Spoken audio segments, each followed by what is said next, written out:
যে দোয়াটা নবী সাল্লাল্লাহু আলাইহি ওয়াসাল্লাম সাহাবায়ে কেরাম শিক্ষা দিয়েছেন মসজিদে প্রবেশ করার সময় আল্লাহ নবী সাল্লাল্লাহু আলাইহি ওয়াসাল্লাম ইযা দাখাল মসজিদ ক্বালা আল্লাহুম্মা ইফতাহলি আবওয়াব রাহমাতিক। এই দোয়া কত সুন্দর।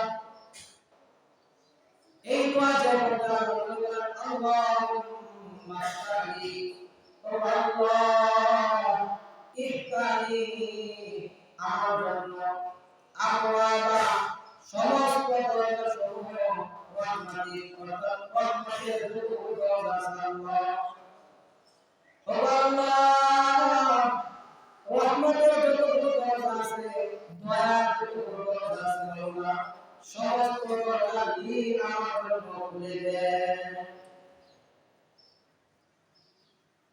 যখন এই দোয়া করে মুমিন মসজিদে প্রবেশ করে ওয়াক্ত কমে যায় না, ওয়াক্ত করতে পারে না, শুধু দোয়া যখন করে ফেরেশতাগণ আল্লাহ দোয়া করে যায় ও আল্লাহ তোমার ঘরে তোমার মুমিন তোমার বান্দা প্রবেশ করে নাম বানিয়ে প্রবেশ করে আমার বান্দা দোয়া করে দোয়া করে সে বলেন আল্লাহ রহমতের যতটুকু দরজা আছে আল্লাহ সমস্ত দরজা খুলে দেন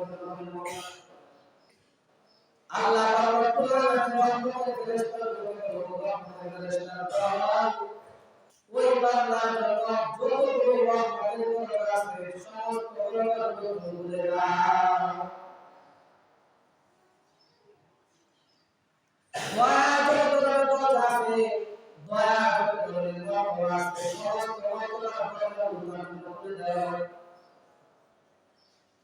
এক সাহাবী বলতে ইয়া রাসূলুল্লাহ ইয়া হাবিবাল্লাহ মসজিদে প্রবেশ করার সময় দরজা খুলেছিলাম কিন্তু মসজিদে যদি বের হয়ে যায় ওই দরজাগুলো আমার বন্ধ করে দেওয়া হবে।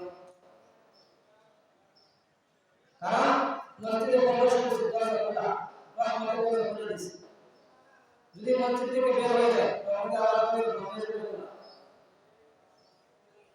আল্লাহ